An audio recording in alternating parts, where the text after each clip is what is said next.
Vincent Morrison stood at the floor-to-ceiling windows of his corner office, watching the city sprawl beneath him like a conquered territory. At 42, he commanded an empire built from concrete, steel, and ruthless ambition.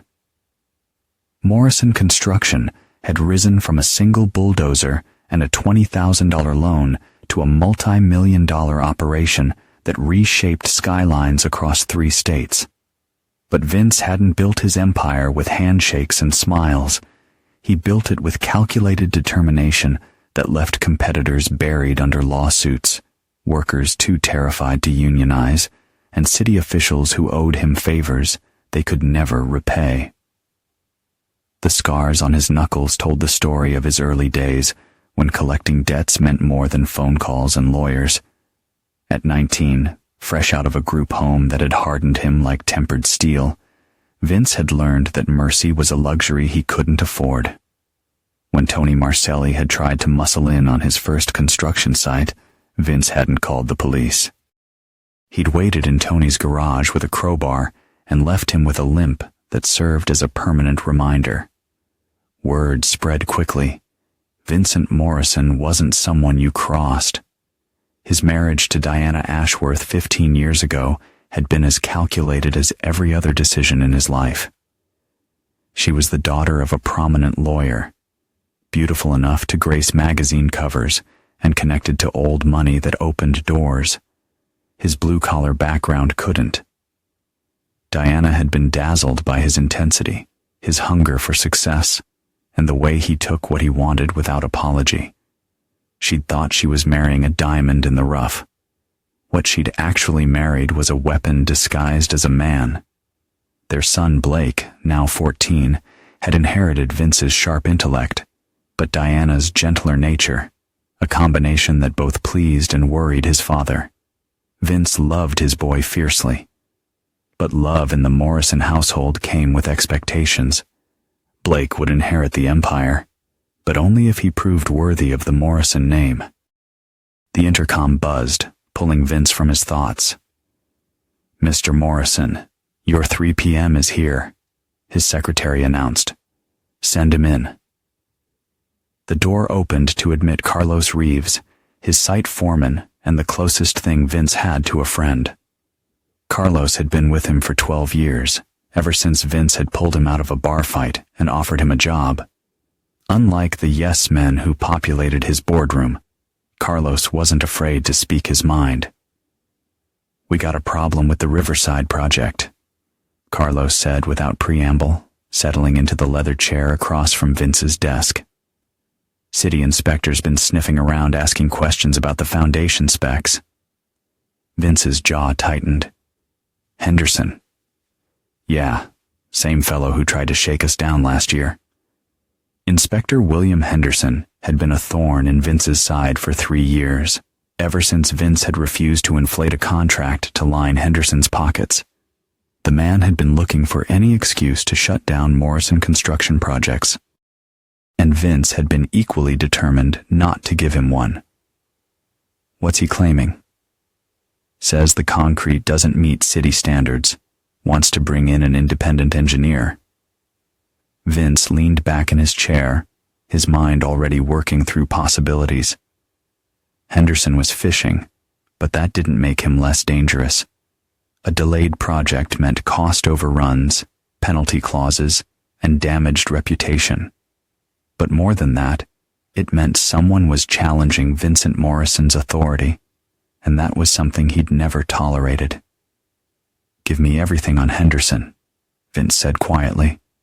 "Bank records, phone logs, where he eats lunch, who he spends his time with, everything." Carlos nodded. He'd seen this look before. "How deep you want to go?" "As deep as it takes." After Carlos left, Vince stood again at his window, watching the sun cast long shadows across the city. Tomorrow was his and Diana's 15th wedding anniversary, and they had dinner reservations at La Bernardine, the same restaurant where he'd proposed.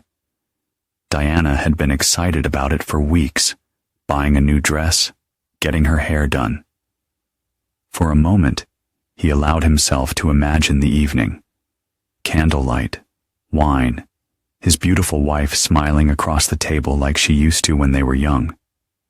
The fantasy dissolved as his phone buzzed with a text from Blake.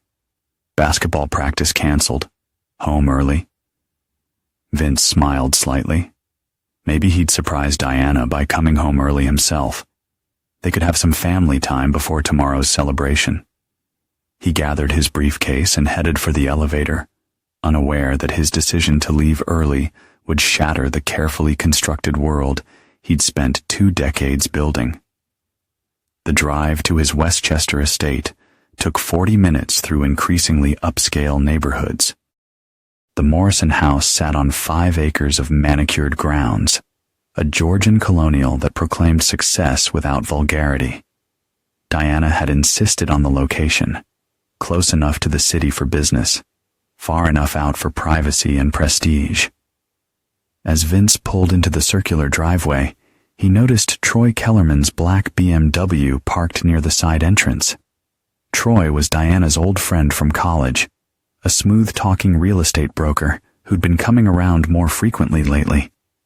Diana claimed he was helping her find properties for her charity work. But something about the man's too perfect smile and wandering eyes had always irritated Vince. He entered through the front door, calling out, "Diana, I'm home early." No response. The house felt unusually quiet, with an intention he couldn't identify. He set his briefcase down and walked toward the kitchen, then stopped as he heard voices from the direction of the pool house. "Can't keep doing this, Troy." "Vince isn't stupid." Diana's voice, low and urgent, made Vince's instincts scream warnings. He moved silently toward the French doors leading to the pool area. "He suspects nothing," came Troy's reply. "The man's too busy crushing his enemies to notice what's happening in his own home. You don't know him like I do. When Vincent Morrison decides someone's betrayed him, then we make sure he never finds out." Vince's hand tightened on the door handle as he processed what he was hearing. The conversation continued, but the words blurred together as a cold rage settled over him like a familiar coat. 15 years of marriage, 15 years of building something together, of trust, of shared dreams for their son's future. He thought of the anniversary dinner tomorrow, of Diana's excited preparations, of the diamond necklace he'd bought her, a surprise that now felt like a monument to his own blindness. Moving with the silence that had served him well in darker days, Vince retreated to his study and poured 3 fingers of bourbon. He sat in his leather chair, the same chair where he'd planned the destruction of competitors and the acquisition of rivals, and began to think. By the time Diana appeared in the doorway 20 minutes later, smiling and asking about his early arrival, Vince had already decided that forgiveness wasn't an option. There would be no confrontation, no shouting match, no divorce lawyers dividing assets. Diana and Troy had made their choice, and now Vincent Morrison would make his. "Just wanted to surprise my beautiful wife," he said, kissing her cheek and tasting the lie on her lips. "Tomorrow's our big day after all." Diana's smile never wavered, but Vince caught the flicker of guilt in her eyes, which he filed away for future use. As she chattered about the anniversary dinner and showed him her new dress, Vince nodded and smiled and began to plan their destruction with the same methodical precision he'd once used to build his empire. Some men forgave, some men forgot. Vincent Morrison didn't do either. The next morning brought unseasonably warm October weather, and Diana Morrison moved through her routine with the practiced elegance of a woman who'd spent 15 years playing the perfect corporate wife. She'd risen early to prepare Vince's breakfast, steel-cut oats with berries, black coffee, and the financial section of 3 newspapers arranged just as he liked them. It was a ritual that had remained unchanged since their second year of marriage. one of many small performances that maintained the illusion of domestic harmony. Vince watched her from behind his newspaper, cataloging details he'd never noticed before. The way she avoided his eyes when she refilled his coffee. The slight tremor in her hands when she laughed at his casual observations about their anniversary dinner. The fact that she'd showered before he woke up, something she hadn't done in years. Troy called, she mentioned as she cleared his plate. He wanted to know if we'd reconsidered his suggestion about the Hamptons property. What Hamptons property? Vince asked mildly, though his fingers tightened on the newspaper. The one I mentioned last week for the charity auction. He thinks we could get it donated if we approach the right people. Vince had no memory of this conversation, which meant it had never happened. Diana was establishing an alibi, a reason for Troy's continued presence in their lives. The realization that his wife was not only betraying him, but actively planning to continue, filled him with a cold satisfaction. Calculated betrayal was easier to punish than passion. "I trust your judgment," he said. "You've always been good at reading people."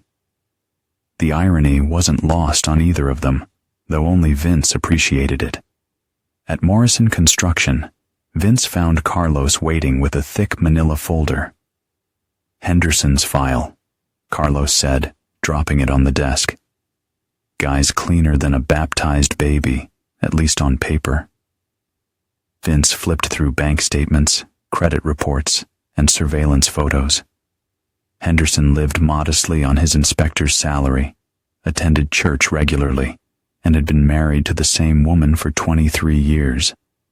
But Vince had learned long ago that everyone had pressure points. You just had to know where to look. "What about family?" Vince asked. "Daughter's a junior at Northwestern, pre-med. Wife works part-time at a dental office. College is expensive." "Yeah, and Henderson's been taking out loans. Kid's smart, but smarts don't pay tuition." Vince smiled. There it was. Henderson couldn't be bought, but he could be motivated. A man who played by the rules because he believed the system would reward virtue. Exactly the type Vince had built his career destroying. "I want to meet with Dr. Patricia Reeves," Vince said. Carlos looked confused. "My sister, the one at Northwestern's admissions office?" "The very one. Set it up for tomorrow." As Carlos left, Vince's phone buzzed with a text from Diana. "Can't wait for tonight. Love you." 3 heart emojis followed the message. Vince wondered if she'd sent similar texts to Troy, or if emotional manipulation was reserved exclusively for her husband. Either way, the performance was almost insulting in its transparency. Vince spent the afternoon in meetings, but his mind was elsewhere, constructing and discarding plans. Diana and Troy thought they were being clever, conducting their affair under his nose while maintaining the pretense of friendship and business. They'd underestimated him, assuming that his focus on business made him blind to personal betrayals. It was a mistake that would cost them everything. At 5:30, Vince dismissed his secretary and locked his office door. From his private safe, he retrieved a cell phone that existed only for situations requiring absolute discretion. The number he dialed connected him to a voicemail system with no identifying message. "This is VM," he said after the beep. "I need a comprehensive package on Troy Kellerman, real estate broker in Westchester County. Everything. Financial, personal, professional, recreational. Timeline is flexible, but thoroughness is essential. Usual compensation." The phone went back in the safe. By tomorrow evening, Vince would know Troy Kellerman better than the man knew himself. Knowledge was the foundation of all effective revenge, and Vincent Morrison had never built anything on a weak foundation. At home, Diana was putting the finishing touches on her appearance for their anniversary dinner. The black dress was new, as were the shoes and jewelry. She looked stunning, and Vince told her so, meaning every word. Whatever else she was, Diana remained the most beautiful woman he'd ever known. That beauty had been the hook that caught him 15 years ago, and tonight it would be the stage for her final performance as his wife. "You look handsome," she said, adjusting his tie with the familiarity of long marriage. "I'm glad we're doing this. Sometimes I feel like we're just ships passing in the night."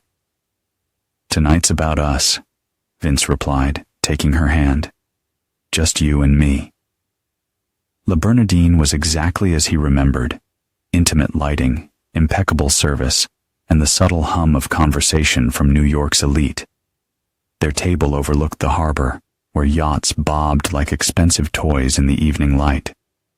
Vince had proposed at this very table, young and hungry, and certain that Diana Ashworth was the perfect partner for the empire he intended to build. Now, watching her smile and laugh and play the role of devoted wife, he marveled at how completely he'd misread her character. Or perhaps she'd simply changed, grown bored with the security he provided, and hungry for the excitement that came with risk and deception. "Do you remember our first date?" Diana asked over the appetizer course. "You wore a red dress. We went to that little Italian place in Soho. And you told me you were going to be rich someday. I told you I was going to own half of Manhattan." "Close enough." She raised her wine glass.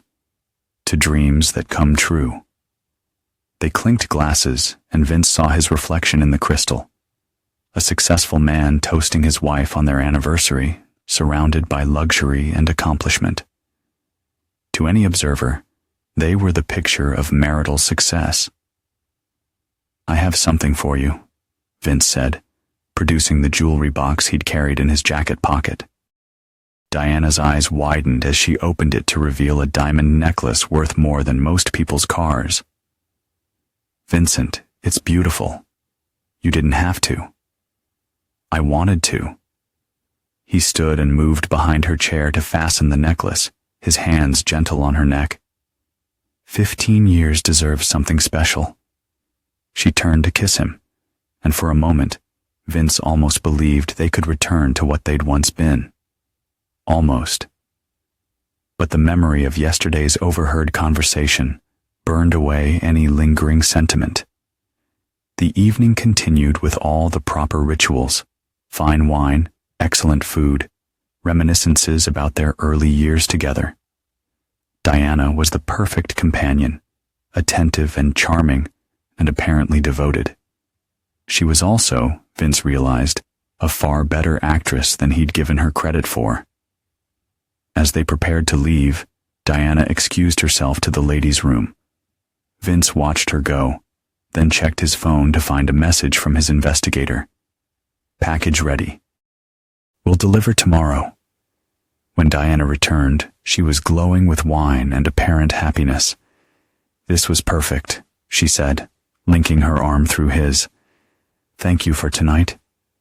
"Thank you for 15 wonderful years," Vince replied. The drive home was quiet, both of them seemingly content in the afterglow of a perfect evening. Diana dozed against his shoulder, while Vince drove through the darkened suburbs, past houses where other couples were living their own lies and truths. At home, Diana headed upstairs while Vince checked his home office. A single message waited on his secure phone.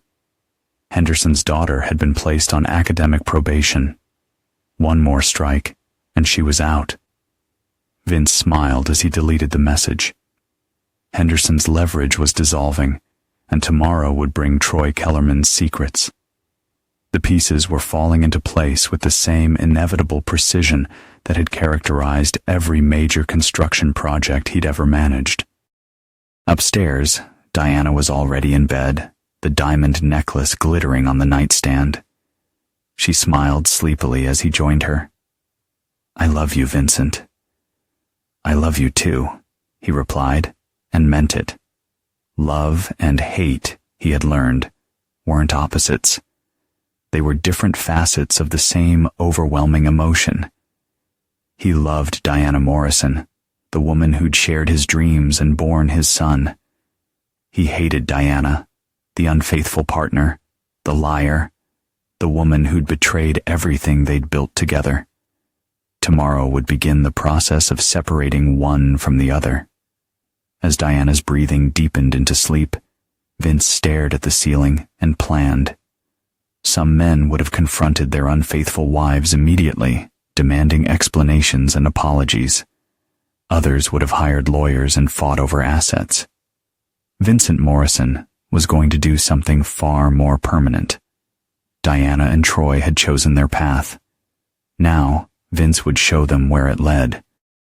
Blake Morrison had inherited his father's instinct for reading people and his mother's sensitivity to emotional undercurrents, a combination that made him acutely aware of the tension crackling through his house like an electrical storm. At 14, he was old enough to understand that his parents' marriage had been deteriorating for months, but young enough to hope that whatever was wrong could still be fixed. That hope died on Tuesday afternoon when he came home early from basketball practice. Coach Martinez had canceled practice due to a family emergency, and Blake had decided to surprise his parents by getting home before dinner.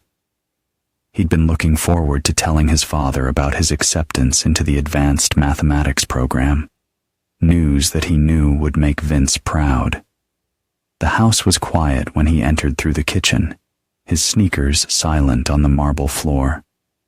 His parents' voices drifted from the direction of his father's study, low and intense.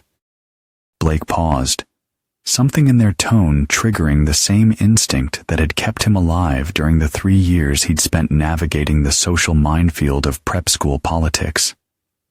"Can't do this anymore, Diana." His father's voice was colder than Blake had ever heard it. "I know about Troy." The silence that followed was deafening. Blake pressed himself against the kitchen wall, his heart hammering as he processed what he'd just heard. Troy Kellerman, his mother's friend, who'd been coming around more and more lately, the hushed phone calls, the way his mother's mood had been swinging between guilty anxiety and giddy excitement. "Vincent, please let me explain." Explain. The single word carried enough venom to kill. "Explain how you've been betraying me for the past 6 months." Blake's world tilted sideways. Troy Kellerman was his godfather, chosen by his parents when Blake was baptized 14 years ago. The man had been at every birthday party, every Christmas morning, every important moment of Blake's life, and he was sleeping with his mother. "It's not what you think," Diana said, her voice breaking. "It just happened. We never meant for it to." "Shut up." The words were spoken quietly, but they carried the weight of absolute authority. "Don't insult my intelligence with explanations. I heard you yesterday in the pool house." Blake closed his eyes, fighting nausea. Yesterday afternoon, when his father had come home early and seemed so happy at dinner, he'd been pretending, playing a role while his world collapsed around him. "What do you want?" Diana whispered. "I want you to understand something," Vince said. "I built this family the same way I built my business, with absolute loyalty and zero tolerance for betrayal. You violated the only rule that mattered. And Blake is my son. He'll always be my son. But you're already dead to me." Blake heard footsteps and frantically looked for an escape route. The pantry door was closest, and he slipped inside just as his father emerged from the study. Through the crack in the door, Blake watched Vince walk to the kitchen island, pour himself a glass of water, and stand there for a long moment with his back to the pantry. When his father finally moved toward the stairs, Blake remained hidden, trying to process what he'd witnessed.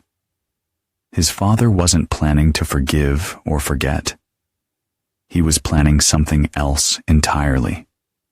and Blake knew enough about Vincent Morrison's reputation to understand that whatever was coming would be permanent. Diana appeared in the kitchen 10 minutes later.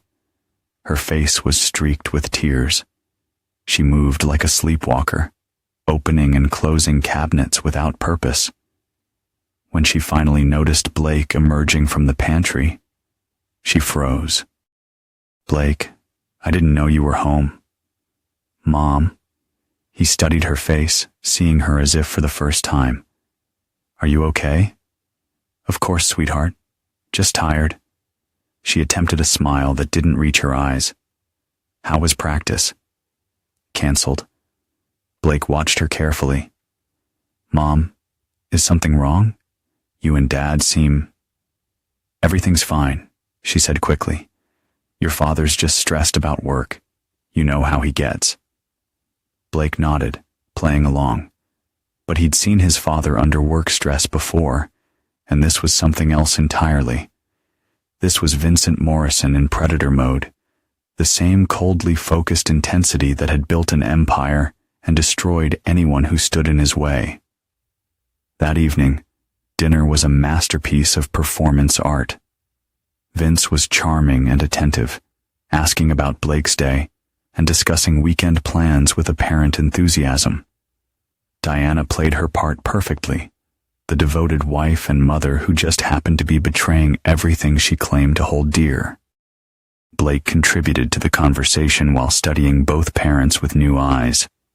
His father's warmth felt calculated, a mask worn for his benefit. His mother's cheerfulness had a manic edge that suggested she was barely holding herself together. After dinner, Blake retreated to his room and tried to focus on homework, but his mind kept returning to his father's words. "You're already dead to me." Vincent Morrison didn't make threats.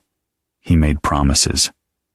And Blake had never known his father to break a promise, good or bad. The next day at school, Blake moved through his classes in a daze. His best friend, Connor, noticed his distraction during lunch. "You look like someone died," Connor observed, stealing a French fry from Blake's untouched tray. "Maybe someone did," Blake muttered. "What's that supposed to mean?" Blake looked at Connor, 14 years old, worried about algebra tests and asking girls to the fall dance. Normal teenage problems that seemed impossibly distant now. "Nothing. Family stuff. Your parents fighting again." "Again?" The word suggested that Blake's attempts to hide his family's deteriorating situation hadn't been as successful as he'd hoped. Connor had been his friend since elementary school, and Blake realized he'd been unconsciously sharing more than he'd intended. "Something like that." Connor was about to respond when Blake's phone buzzed with a text from his mother. "Coming to pick you up early. Doctor's appointment." Blake frowned. He didn't have any scheduled appointments, and his mother never picked him up from school. She was supposed to be at her book club until 4 o'clock. 20 minutes later, Blake found himself in the passenger seat of his mother's Mercedes, driving through neighborhoods he didn't recognize. Diana's hands were shaking on the steering wheel, and she kept checking the rearview mirror as if she expected to be followed. "Mom, where are we going?" "We need to talk," she said. "Somewhere private." She pulled into a parking lot beside a small lake surrounded by walking trails. It was the kind of place where joggers and dog walkers came to exercise, anonymous and unremarkable. Diana chose a bench near the water's edge, far from any other people. "Blake, I need you to listen to me very carefully," she began. "Your father, he's not the man I thought I married." Blake felt a chill that had nothing to do with the October breeze. "What do you mean?" "He's dangerous, more dangerous than you know." Diana's voice was barely above a whisper. "He's done things, terrible things to people who crossed him." "Mom, you're scaring me." "Good. You should be scared." She turned to face him fully. "Last night he threatened me. Not with lawyers or divorce courts. He threatened to. She stopped, seemingly unable to finish the sentence. To what? To make me disappear. Blake's blood turned to ice. He thought of his father's reputation in the construction industry, the whispered stories about competitors who'd crossed Vincent Morrison and lived to regret it, or in some cases, hadn't lived at all. We need to go to the police, Blake said. Diana laughed bitterly. The police? Half the cops in this county owe your father favors. The other half are afraid of him. She gripped Blake's hands. We have to leave tonight. I have money hidden away, enough to get us started somewhere else. What about Dad? Your father will survive. He always does. Diana's eyes were bright with unshed tears. But I won't. Not if we stay. Blake stared across the lake, his mind racing. Everything his mother was saying aligned with what he'd overheard the night before. His father had crossed a line from cold anger into something much darker. But running away felt like abandoning everything he'd ever known. Where would we go? I have a cousin in Oregon. She's agreed to help us. Diana pulled out a burner phone Blake had never seen before. I've been planning this for weeks, ever since I realized what your father was capable of. The pieces clicked together in Blake's mind. His mother's affair wasn't just about Troy Kellerman. It was an escape route. She'd been planning to leave all along, and the affair had simply provided the final motivation. What about school, my friends? We'll figure it out. The important thing is staying alive. Blake looked at his mother, really looked at her. The fear in her eyes was genuine, but so was something else. Relief. She wanted to run, not just from his father's threats, but from the life she'd built. The affair, the lies, the growing tension. It had all been leading to this moment. I need time to think, Blake said. We don't have time. Diana's grip tightened on his hands. Your father's planning something. I can see it in his eyes. The same look he had before the Martindale incident. Blake had heard whispers about the Martindale incident, a competing contractor who'd tried to undercut Morrison Construction on a major project. Daniel Martindale had ended up in the hospital with a shattered kneecap and a clear understanding that Vincent Morrison was not to be crossed. Tonight, Diana continued, after your father goes to sleep, we pack light and we leave. Blake nodded slowly, but his mind was already working through possibilities his mother couldn't see. Diana Morrison was planning to run from her problems. Blake Morrison was Vincent Morrison's son, and Vincent Morrison had taught him that running solved nothing. On the drive home, Blake made his decision. He would warn his father not to save his mother from the consequences of her betrayal, but to save his father from doing something that would destroy their family completely. That evening, as his parents continued their performance of domestic normalcy, Blake waited for his opportunity. It came when Diana excused herself to run errands that Blake now understood were final preparations for their escape. He found his father in the study, reviewing construction blueprints with the focused intensity that had built an empire. Dad, we need to talk. Vince looked up, and Blake saw something flicker in his father's eyes. Recognition, perhaps, or pride. What's on your mind, son? Blake took a deep breath and chose his words carefully. Mom's planning to leave tonight. She wants me to go with her. Vince sat down his pen and leaned back in his chair. And what did you tell her? I told her I needed time to think. But you've already decided. Yes? Blake met his father's gaze steadily. I'm not going. For the first time in days, Vince smiled. A real smile, not the calculated mask he'd been wearing. I'm proud of you, Blake. Your mother made her choice. You've made yours. Dad, what are you planning to do? Vince studied his son for a long moment. What do you think I should do? It was a test, Blake realized. His father was asking him to choose not just sides, but principles. Vincent Morrison's principles, which included loyalty, consequences, and the understanding that some betrayals could never be forgiven.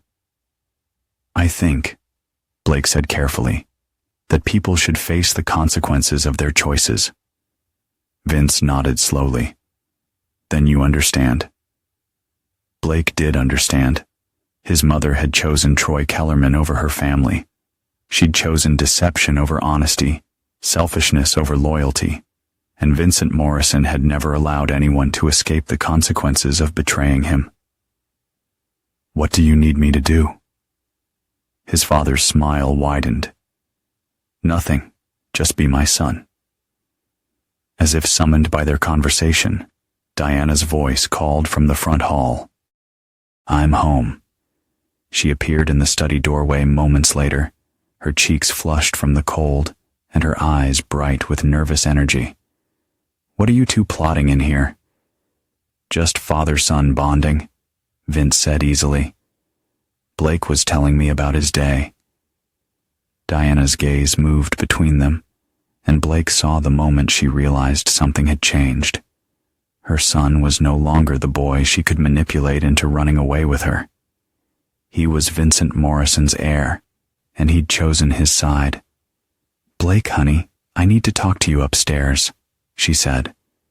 Actually, Blake replied, I was just heading to Connor's house to study.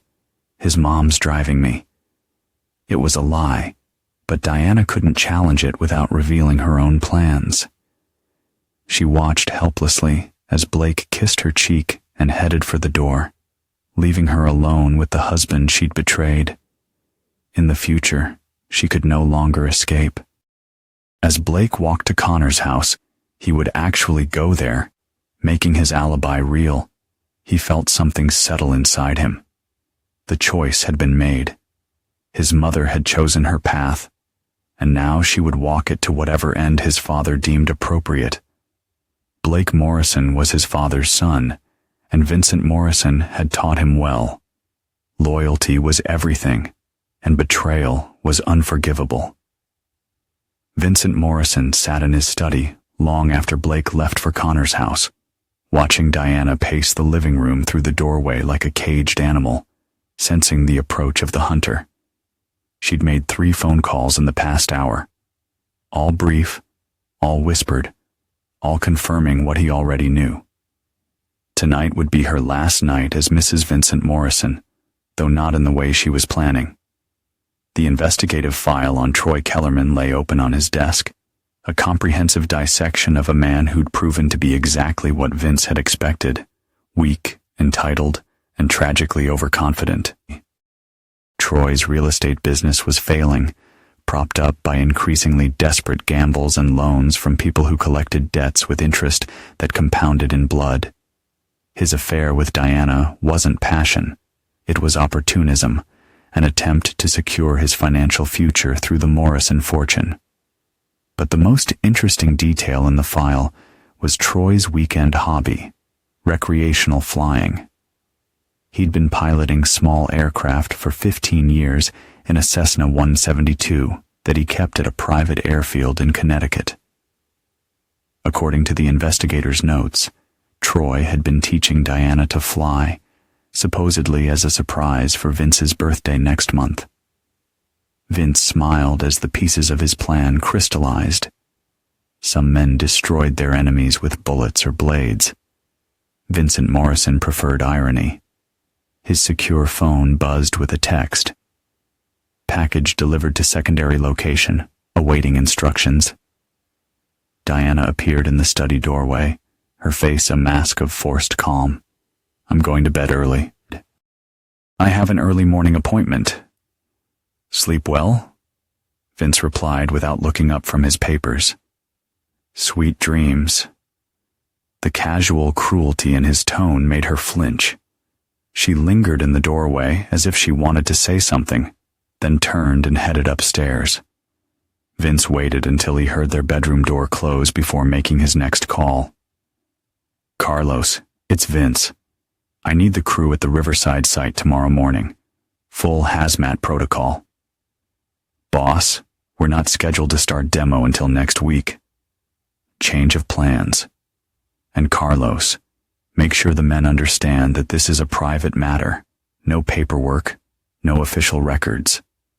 "Understood." Vince's next call was to Dr. Patricia Reeves at Northwestern University. Carlos's sister was an assistant dean in the admissions office, a woman who'd been quietly grateful for the Morrison Foundation scholarship that had funded her own daughter's education. "Dr. Reeves, this is Vincent Morrison. I need a favor." 20 minutes later, Inspector Henderson's leverage had evaporated. His daughter would receive a full scholarship to Northwestern's medical school, conditional on maintaining her current GPA and her father's immediate cooperation with all Morrison construction projects. Henderson would learn about his daughter's good fortune first thing in the morning, along with the understanding that academic scholarships could be revoked as easily as they were granted. By midnight, Diana was asleep or pretending to be. Vince slipped out of bed and dressed in dark clothing, moving with the silence that had served him well in his younger days when problems were solved with direct action rather than lawyers and leverage. The drive to Troy Kellerman's house took 30 minutes through empty suburban streets. Troy lived in a modern colonial that was impressive from the outside, but mortgaged beyond its value. Another detail from the investigative file that would prove useful.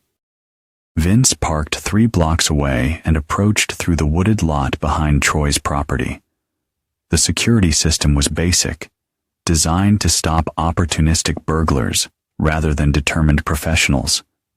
Vince disabled it with tools he hadn't used in years, but hadn't forgotten how to employ.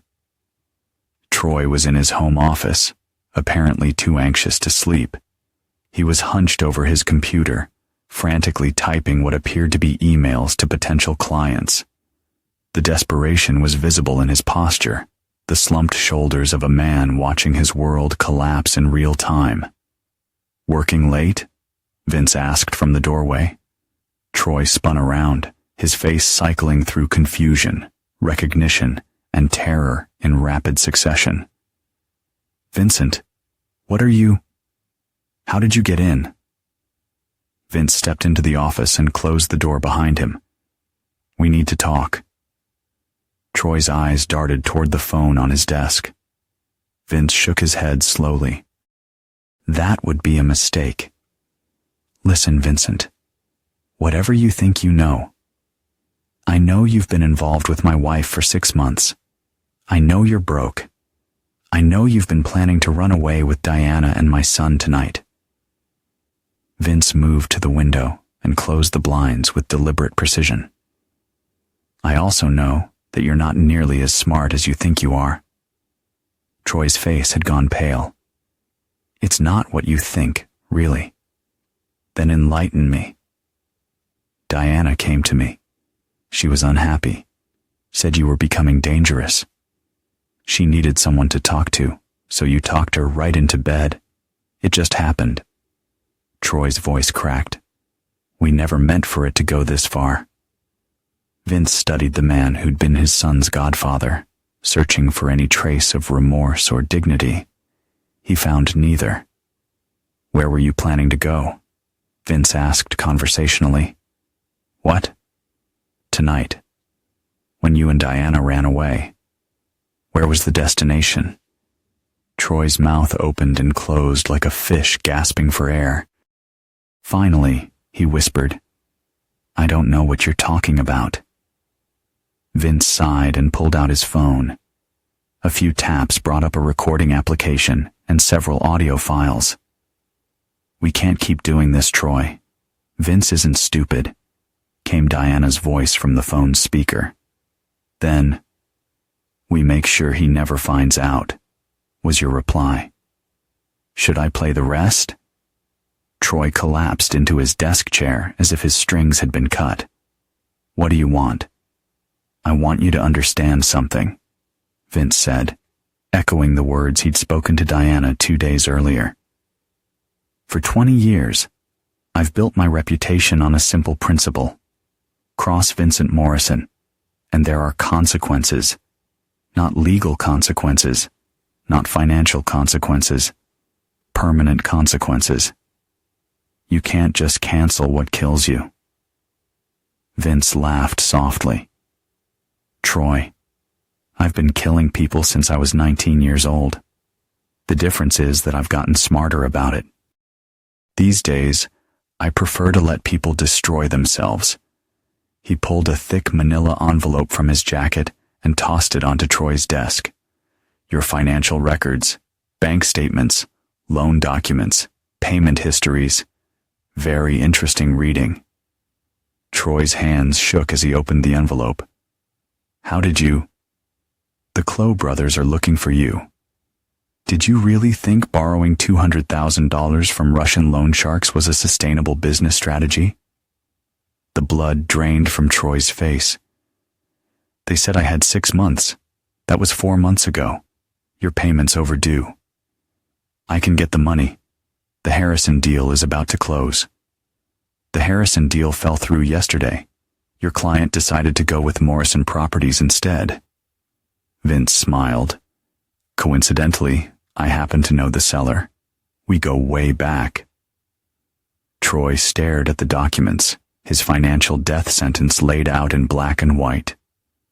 What do you want? He whispered. I want you to keep your date with my wife tonight. What? Diana's planning to meet you at the airfield at 2 a.m. Your plane, your flight planned to Oregon. Romantic? Really? Vince checked his watch. You have 90 minutes to get there. I'm not flying anywhere with Diana. Yes, you are, because if you don't, I'm going to call the Clow brothers and tell them exactly where to find you. I'm also going to call the IRS and provide them with detailed records of your unreported income. And then, I'm going to call your ex-wife's lawyer and inform them about the assets you've been hiding from the divorce settlement. Each threat landed like a physical blow. Troy had built his life on a foundation of lies and shortcuts, and Vincent Morrison had just handed him a sledgehammer aimed at the supporting pillars. You want me to fly Diana to Oregon? I want you to take off with Diana at 2 a.m., following the flight plan you filed yesterday. What happens after that is entirely up to you. Vince pulled out a second envelope. This one contained cash. $25,000. Enough to disappear properly if you're smart enough to abandon the plane somewhere remote and travel the rest of the way by car. Troy's eyes widened as he processed the implications.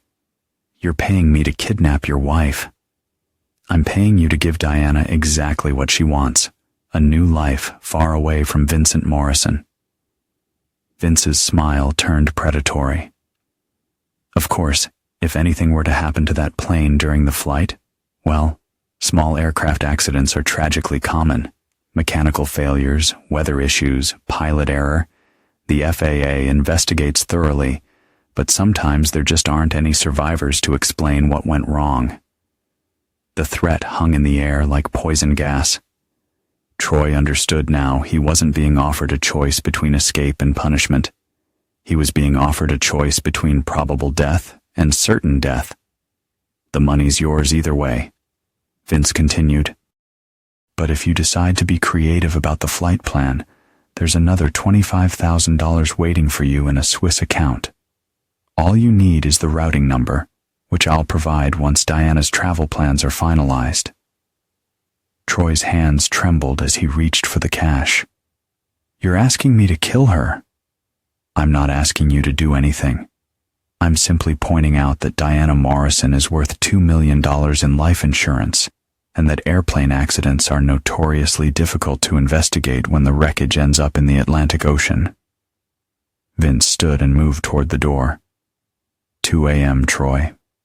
Don't disappoint me. What about Blake? Blake made his choice. He chose family loyalty over maternal manipulation. Vince paused at the doorway. He'll mourn his mother's tragic death, but he'll understand that some losses are necessary for the greater good.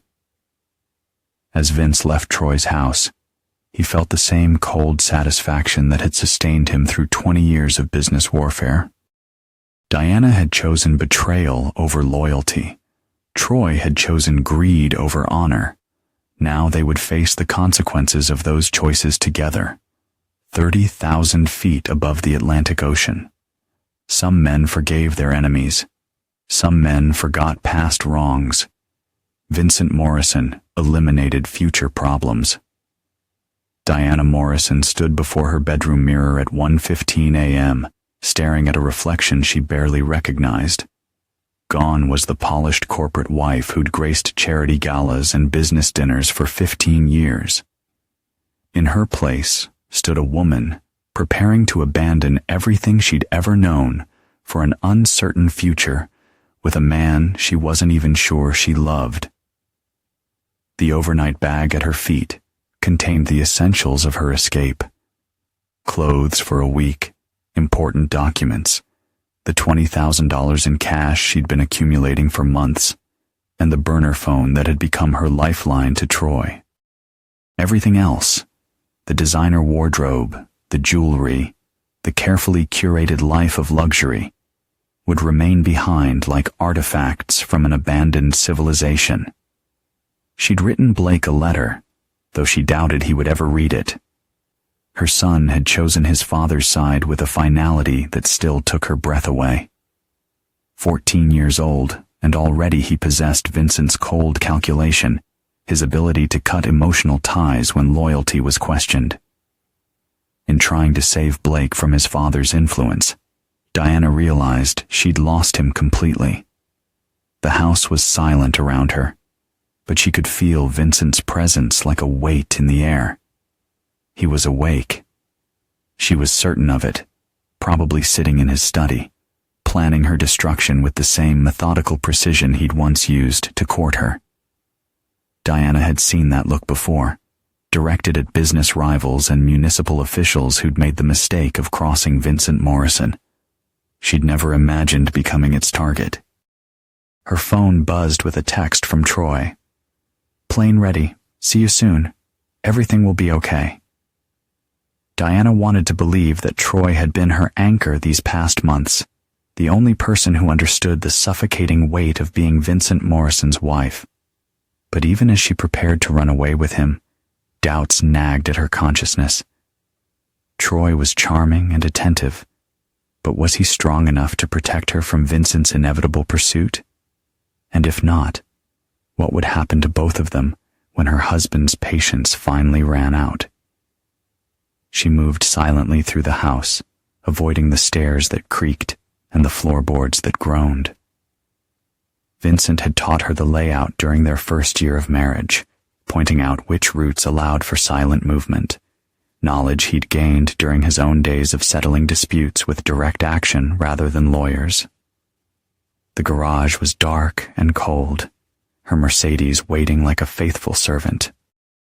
Diana had chosen it over Vincent's tracking-equipped vehicles because she'd paid for it with her own inheritance, making it harder for him to trace.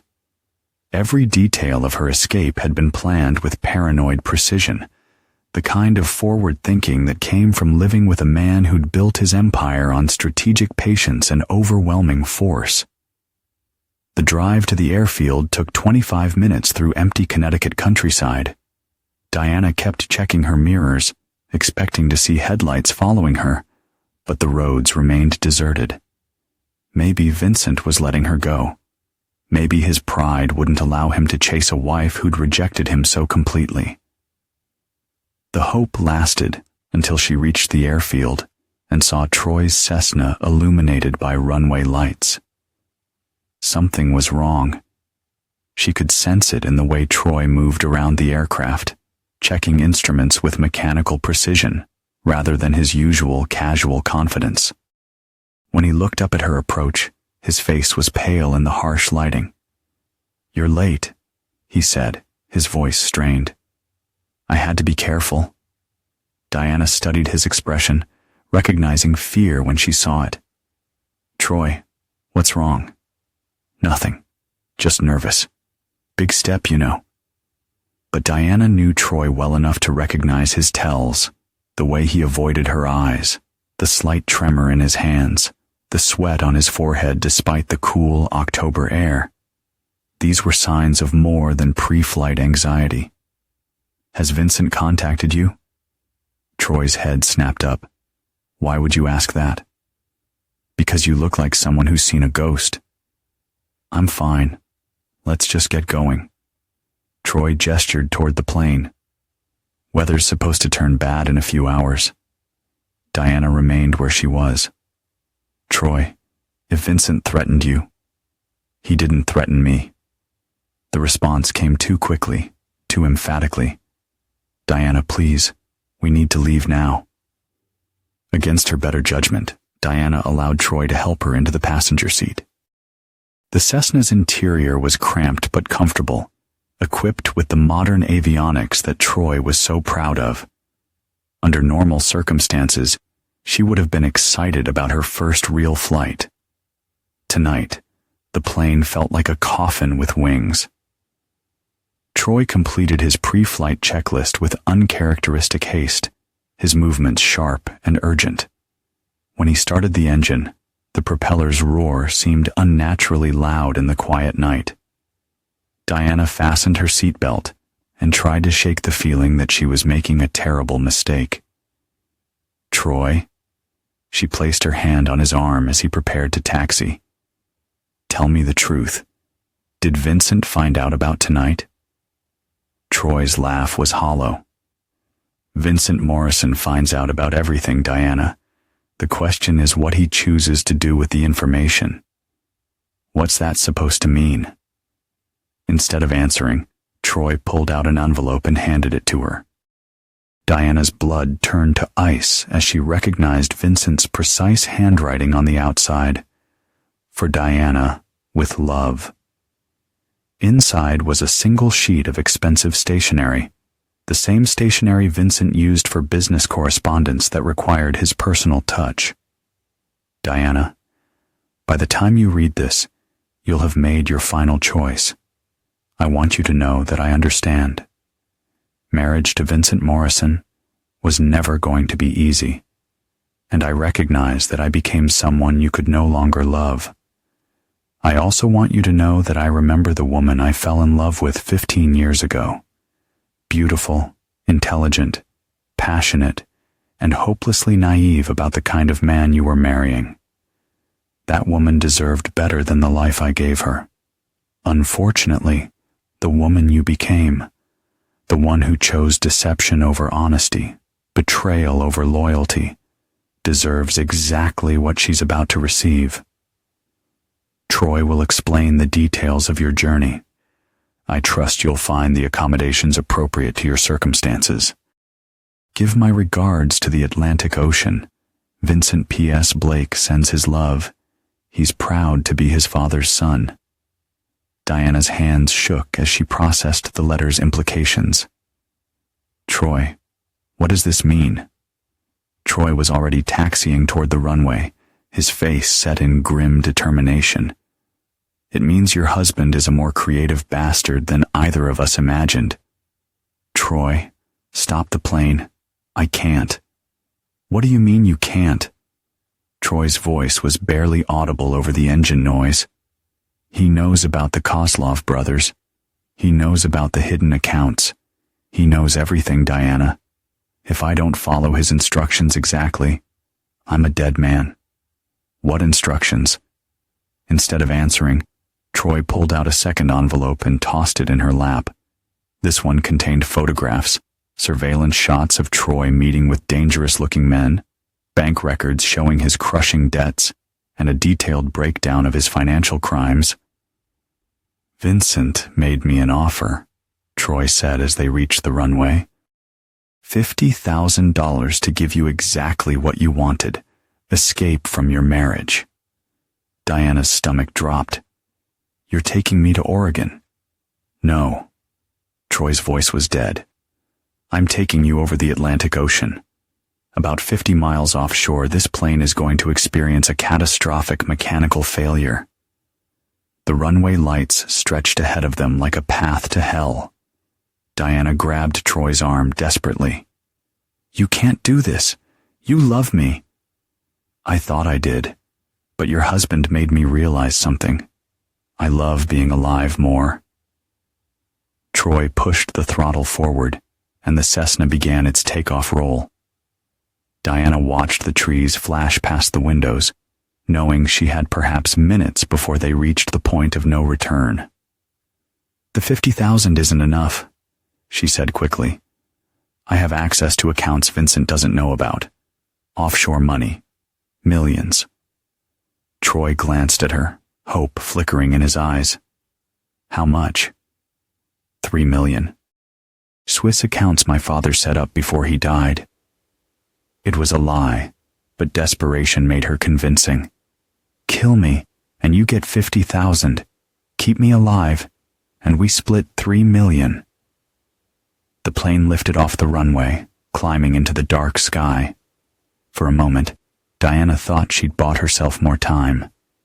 Then Troy reached into his jacket and pulled out a small device she didn't recognize. "Your husband thought you might try something like this," he said. "He gave me a recording device programmed to transmit everything we say directly to his phone." Diana's blood turned to ice as she realized Vincent had been listening to every word of their conversation. Somewhere in their house, her husband was hearing her final desperate lies, probably smiling at her pathetic attempts to save herself. "So, you see," Troy continued, "even if you really had 3 million, Vincent would know about it in real time, and his instructions were very specific. Any deviation from the flight plan, and the Kozlov brothers get my home address." The Cessna climbed steadily into the night sky, carrying Diana toward an appointment with the Atlantic Ocean that her husband had arranged with characteristic precision. She thought of Blake, asleep in his bed, already practicing the grief he would display when news of the tragic accident reached him. She thought of Vincent, probably pouring himself a bourbon and reviewing the insurance paperwork. Most of all, she thought of the moment 15 years ago, when she'd said yes to Vincent Morrison's proposal, seduced by his intensity and blinded by his success. She'd married a man who built empires and destroyed enemies, never imagining that one day she would become both. "How long?" she asked quietly. Troy checked his instruments. 20 minutes to the coordinates your husband specified." Diana closed her eyes and tried to pray, but found she'd forgotten how. Vincent Morrison had been right about one thing. She'd become someone unrecognizable, a woman who chose selfishness over loyalty and paid for that choice with her life. The only question now was whether Troy would have the courage to survive what came next. Blake Morrison sat at his kitchen table at 6:47 a.m., mechanically eating cereal while his father read the morning news on his tablet. To any observer, they appeared to be a normal family starting another normal day. The only thing missing was Diana, who was supposedly sleeping late after her early morning jog. Blake had been awake since 3 a.m., listening for sounds that never came. His mother's return, his father's departure, anything to indicate that the terrible machinery of the previous night had somehow been averted. Instead, he'd heard only silence, the kind of absolute quiet that spoke louder than screams. "Your mother left early for her charity meeting," Vincent said, without looking up from his tablet. "She'll probably be gone most of the day." Blake nodded, playing his part in the performance. "What about you? Normal day at the office? You school, basketball practice after?" "Good." Vincent's voice carried the same paternal warmth it always had, as if nothing fundamental had shifted in their world. "I'll pick you up after practice. Maybe we'll grab dinner somewhere nice." The casual normalcy of the conversation was more chilling than any dramatic confrontation could have been. Blake understood now why his father was so successful in business. Vincent Morrison could lie with his entire being while looking you directly in the eyes. Blake's phone buzzed with a text from Connor. "You okay? You seemed weird yesterday." He typed back, "Fine. See you at school." But Blake was far from fine. He was an accomplice now, bound to his father by shared knowledge and mutual silence. Part of him wanted to believe that Diana had simply been scared away, that Vincent's threats had been enough to make her abandon her plans without any actual violence. But Blake knew his father too well to cling to such comfortable delusions. At school, Blake moved through his classes like an actor hitting his marks, responding to teachers' questions and laughing at friends' jokes, while his mind remained fixed on the terrible certainty of what his father had done. When his phone rang during lunch period, he nearly jumped out of his skin. Blake Morrison. The voice was official, authoritative. "Yes, this is Captain Walsh with the Connecticut State Police. I need to speak with your father immediately. There's been an accident." Blake's heart hammered as he processed the words. The performance was beginning. What kind of accident? "A plane crash. I can't discuss details over the phone, but it involves your mother. Is your father available?" "He's at work. I can give you his number." After providing his father's contact information, Blake sat in the cafeteria bathroom and tried to process what he'd just heard. Plane crash. The perfect cover for murder, designed to look like the kind of tragic accident that befell small aircraft every year. His father hadn't just killed Diana. He'd orchestrated her death with the same attention to detail he brought to major construction projects. Blake's phone rang again. This time it was Vincent. "Blake, I need you to come home immediately. There's been an emergency." "I know. The police called me first." A pause. "What did they tell you?" "That Mom was in a plane crash." "I'm sending Carlos to pick you up. Don't talk to anyone else until I get there." The line went dead. Blake gathered his things and headed for the main office, his movements mechanical. He was Vincent Morrison's son, and Vincent Morrison's son would know how to react to devastating news. Carlos was waiting in the school parking lot, his expression grim but not surprised. They drove in silence through suburban streets that looked exactly the same as they had that morning, though Blake felt as if he were viewing them through glass. Present, but separate from the normal world where mothers didn't disappear in planned airplane accidents. At home, Blake found his father in the study, speaking quietly with two men in suits who radiated the kind of professional sympathy that came with years of delivering bad news. Vincent's face was a masterpiece of controlled anguish, the successful businessman struggling to process an incomprehensible tragedy. "Blake," Vincent said, rising to embrace his son. "Thank God you're here." Blake allowed himself to be held, feeling his father's steady heartbeat against his chest. Even in this moment, Vincent's pulse was calm and controlled. "These are Detectives Morrison and Park from the State Police," Vincent continued. "They're investigating your mother's accident." Detective Morrison, no relation despite the shared name, was a middle-aged woman with kind eyes and the patient demeanor of someone accustomed to dealing with grieving families. "Blake, I'm very sorry for your loss. I know this is difficult, but we need to ask you some questions about your mother's activities yesterday." Blake sat in the chair his father indicated, his mind racing through the script he needed to follow. "Of course. When did you last see your mother?" "At dinner, around 7. How did she seem?" Blake glanced at his father, who nodded encouragingly. "Normal. maybe a little excited about something, but she didn't say what.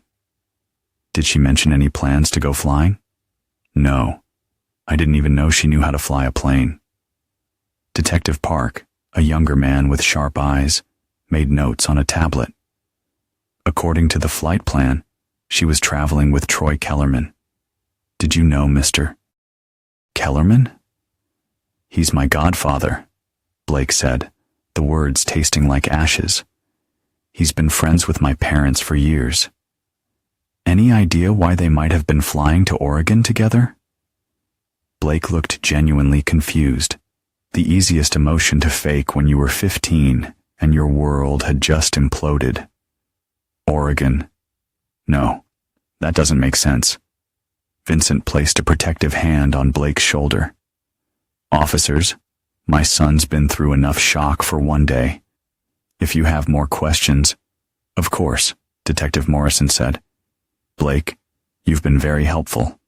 We may need to speak with you again as the investigation progresses. After the detectives left, Blake and Vincent sat in the study without speaking. The afternoon sun slanted through the windows, highlighting dust motes that danced in the air like tiny ghosts. Are you okay? Vincent asked finally. Blake considered the question seriously. Was he okay with his mother's death? With his father's actions? With his own complicity in the cover-up? She made her choice, Blake said. Vincent's smile was proud and cold. Yes, she did. What happens now? Now we grieve appropriately. We cooperate with the investigation. We rebuild our lives. Vincent's voice carried the certainty of a man who'd planned for every contingency. The investigators will find evidence of mechanical failure, a fuel line that deteriorated due to poor maintenance. Troy was always careless about proper inspections. Blake understood his father had sabotaged the plane, ensuring that the crash would appear accidental to even the most thorough investigation. Diana and Troy had died believing they were escaping, never realizing they were flying in a machine designed to become their tomb. Will they find the bodies? Probably not. The Atlantic is very deep where they went down. That evening, Blake and Vincent went through the motions of a normal dinner, though neither had much appetite. Vincent fielded calls from friends and business associates who'd heard the news, accepting condolences with appropriate gravity, while Blake listened to his father play the role of devastated widower. Mrs. Kellerman called, Vincent mentioned as they cleared the dishes. Troy's ex-wife. She wants to know about funeral arrangements. What did you tell her? That we'd hold a memorial service once the investigation is complete. Probably next week. A memorial service for a woman who died according to a script written by her husband. Blake wondered if Vincent would cry at the funeral, if he'd deliver a eulogy praising Diana's memory while knowing exactly how she'd spent her final moments. Dad, Blake said as they finished cleaning up, do you ever regret anything? Vincent considered the question seriously. I regret that your mother chose to betray us rather than work through our problems. I regret that she involved Troy, destroying his life along with her own. I regret that you had to learn such hard lessons about loyalty at such a young age. But you don't regret what happened to her. I didn't kill her, Blake. She killed herself the moment she chose another man over her family. Vincent's voice was matter-of-fact, devoid of guilt or uncertainty. I simply facilitated the consequences of that choice. Blake nodded, understanding something fundamental about his father, and by extension, about himself. Vincent Morrison didn't see himself as a murderer. He saw himself as an agent of cosmic justice, ensuring that people received exactly what their actions deserved. I'm proud of you, Vincent continued. Yesterday, you chose loyalty over sentiment. That's not an easy choice for a 14-year-old to make. It didn't feel like a choice. The best decisions rarely do. When you know who you are and what you stand for, the right path becomes obvious. That night, Blake lay in bed staring at the ceiling, listening to the sounds of a house that no longer contained his mother. Tomorrow, he would return to school and accept sympathy from teachers and friends who believed his mother had died in a tragic accident. He would attend her memorial service and watch his father deliver a eulogy. He would grow up in a house where Diana Morrison had simply disappeared. Blake Morrison was his father's son, heir to an empire built on loyalty, ruthlessness, and the understanding that some betrayals could only be answered with death. The boy who'd wanted to save his family was gone, replaced by someone harder and colder, someone worthy of the Morrison name. In the master bedroom down the hall, Vincent Morrison slept peacefully for the first time in months, secure in the knowledge that justice had been served and order restored. Diana had made her choice. Troy had paid his debts, and Blake had proven himself worthy of inheriting everything his father had built.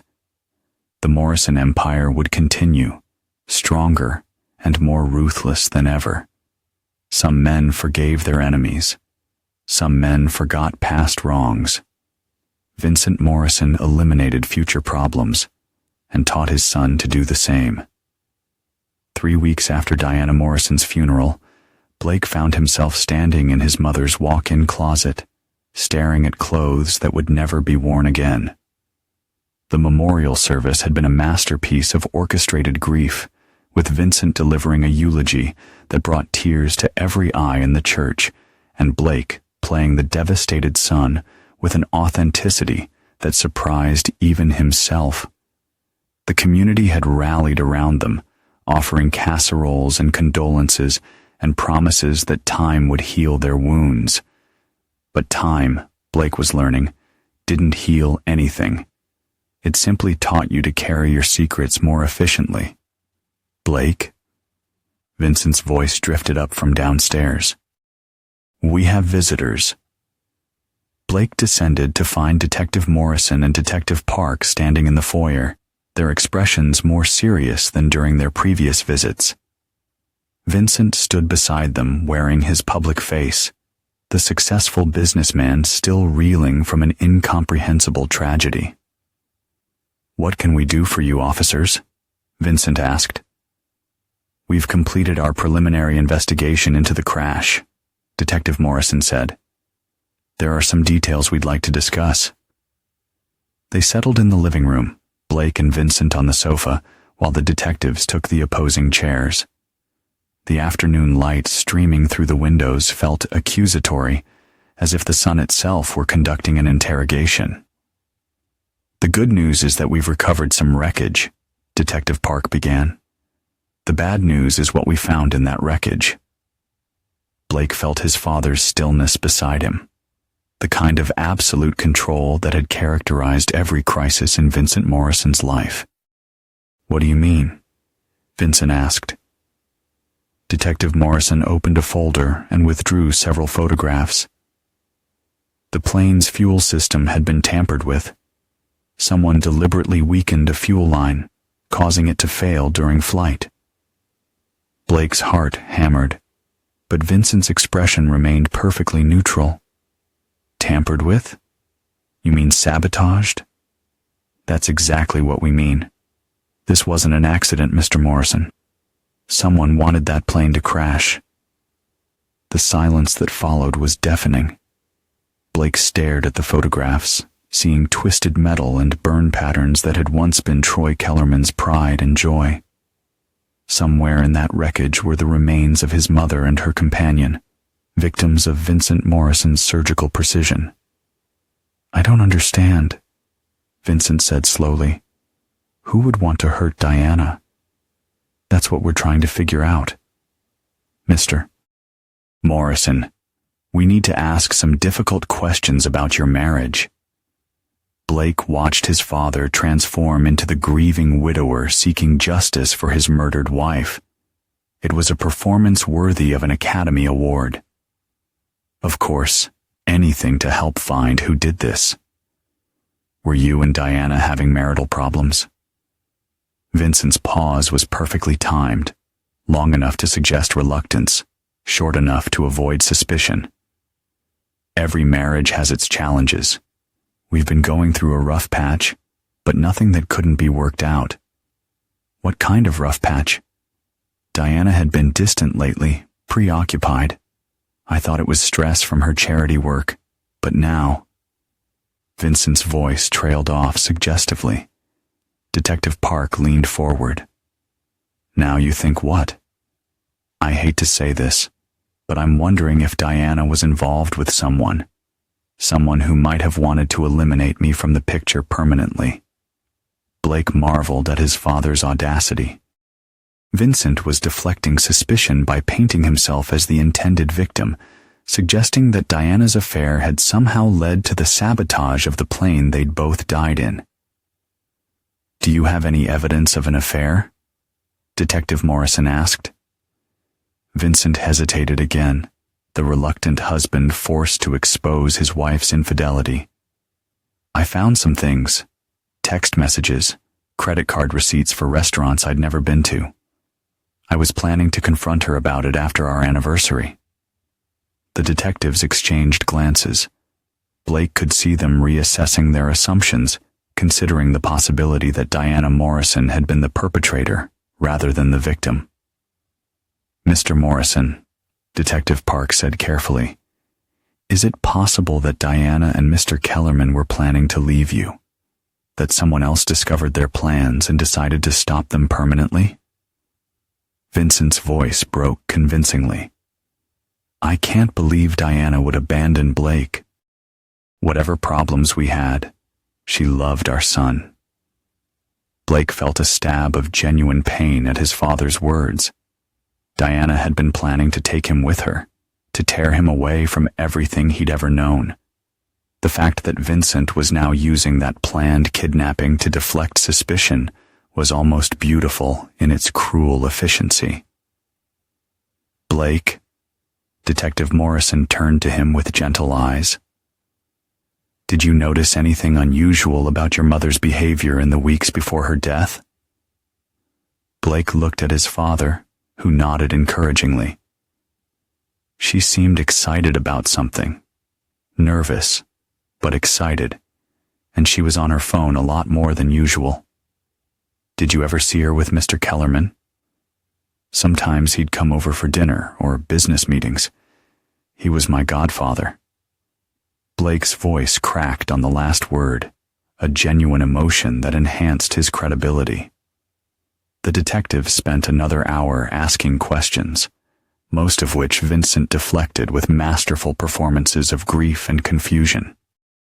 By the time they left, Blake could see that their focus had shifted from Vincent as a potential suspect to Diana as a possible victim of her own romantic entanglements.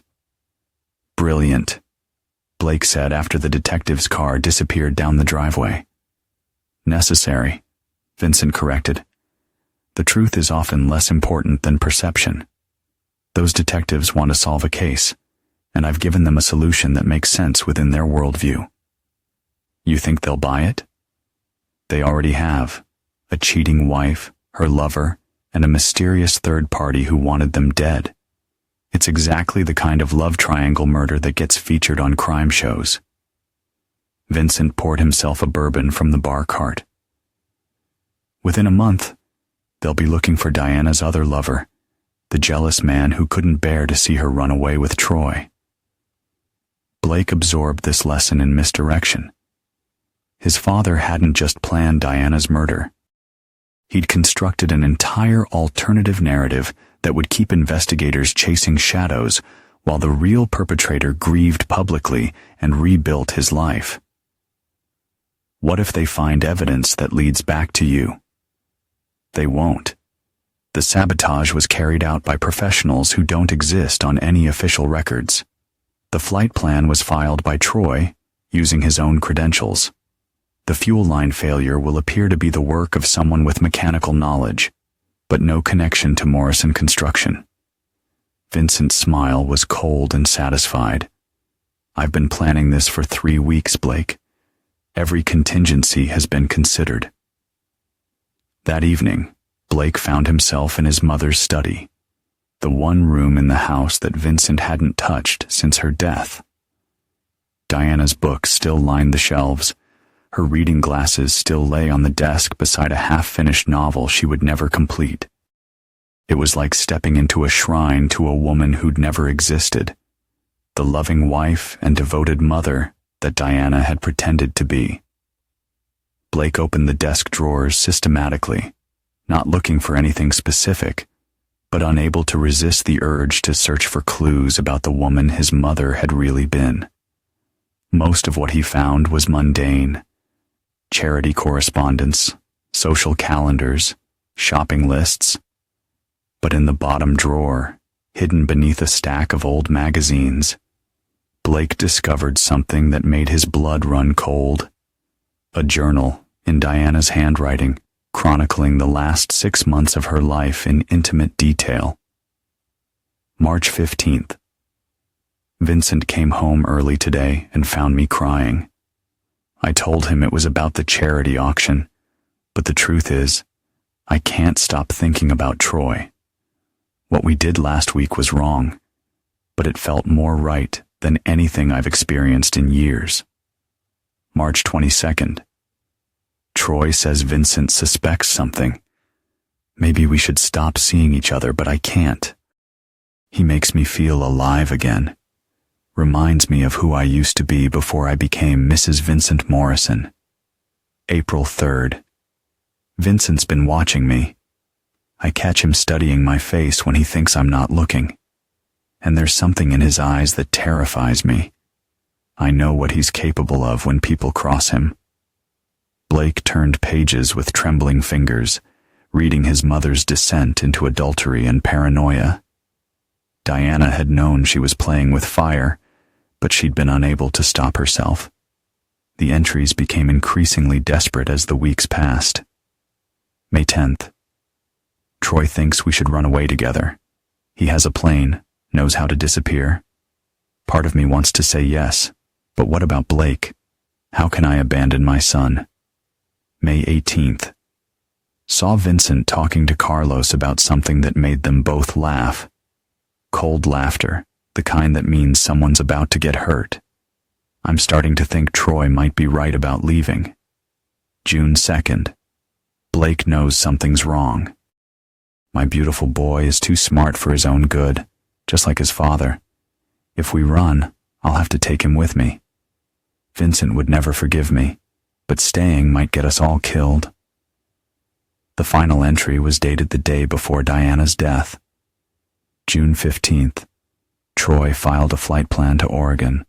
My cousin Sarah has agreed to help us start over. I'm terrified, but staying here isn't an option anymore. Vincent knows about us. I can see it in his eyes. Tomorrow night, Blake and I leave everything behind. I just pray my son will forgive me someday. Blake closed the journal and sat in the darkening study, processing what he'd just read. His mother hadn't been planning to abandon him. She'd been trying to save him from becoming what he was already becoming. Diana Morrison had looked at her 14-year-old son and seen Vincent's ruthlessness taking root, threatening to consume whatever gentleness remained in Blake's character. She'd been right, of course. Blake Morrison was becoming his father's son in every way that mattered. The boy who'd once cried over injured animals was gone, replaced by someone who could watch his mother's murder being planned and choose his father's side without hesitation. Blake. Vincent's voice came from the doorway. What are you doing in here? Blake turned, the journal heavy in his hands. For a moment, he considered showing it to his father, confessing what he'd discovered. Then he looked into Vincent's eyes and saw the same cold calculation that had orchestrated Diana's death. Just missing Mom, Blake said, slipping the journal into his jacket. Vincent's expression softened with what might have been genuine sympathy. It gets easier.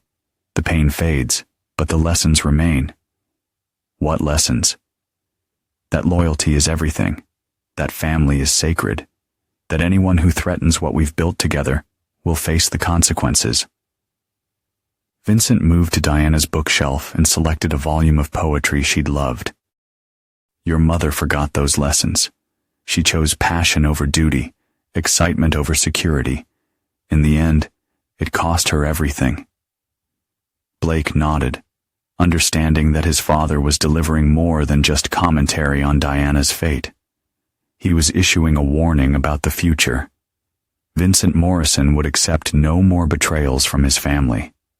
The next person to threaten the Morrison empire might not get the mercy of a quick death in an airplane accident. I won't forget, Blake said. I know you won't. You're my son. As Vincent left the study, Blake remained behind with his mother's journal burning a hole in his jacket. He could destroy it, eliminating the last evidence of Diana Morrison's true feelings about her family. Or he could keep it, a reminder of the choice he'd made and the path he'd chosen. Blake Morrison tucked the journal deeper into his jacket and turned off the study lights. Diana's secrets would remain hidden, just like everything else in the Morrison family. Some truths were too dangerous to survive, and Blake was learning to be very selective about which truths he chose to preserve. Tomorrow, the investigation would continue. Detectives would chase shadows while the real killer grieved publicly and planned his next move. And Blake Morrison would continue becoming the heir his father needed, loyal, ruthless, and completely committed to the family business. The boy who might have mourned his mother's murder was gone. In his place stood Vincent Morrison's true son, someone who understood that power required sacrifice and that some sacrifices were easier than others. Diana Morrison was dead. Her secrets were buried with her, and the Morrison empire would continue forever. 2 months after Diana Morrison's funeral, Blake discovered that secrets had a way of multiplying like cancer cells. Each revelation spawning new questions that threatened the carefully constructed narrative his father had built around his mother's death. It started with a phone call that came while Vincent was in the city, dealing with a labor dispute that required his personal attention. Blake was alone in the house, working on calculus homework, when the landline rang with an unfamiliar number. Morrison residence, Blake answered. Blake, thank God.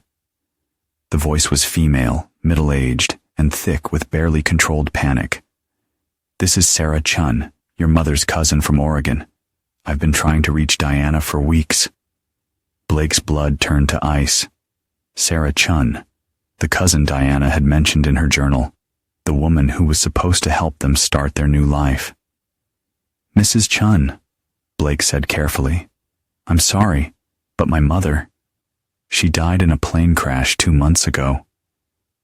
The silence on the other end of the line stretched so long that Blake wondered if the connection had been lost. When Sarah finally spoke, her voice was hollow with shock. Died, but she was supposed to. The words cut off abruptly. Supposed to what? Another pause. Blake, I need to ask you something, and I need you to tell me the truth. Was your mother planning to visit me? Blake's mind raced through possible responses. Sarah Chun represented a loose end that Vincent might not have anticipated.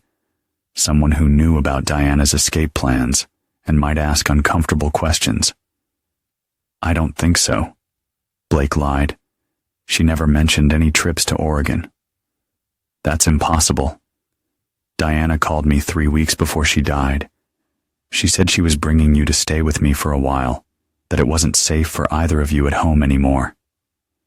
Sarah's voice grew more urgent. Blake, she was terrified of your father. She said he'd found out about some kind of affair and was planning to hurt her. Blake felt the walls of his carefully constructed world beginning to crack. Sarah Chun wasn't just a distant relative. She was a witness to Diana's final weeks. Someone who could testify that Diana Morrison had been fleeing for her life rather than running away for romance. Mrs. Chun, I think there's been some misunderstanding. No misunderstanding. Your mother was scared, Blake. Really scared. She said Vincent Morrison had done terrible things to people who crossed him, and she was afraid she and Troy were next. The mention of Troy's name confirmed Blake's worst fears.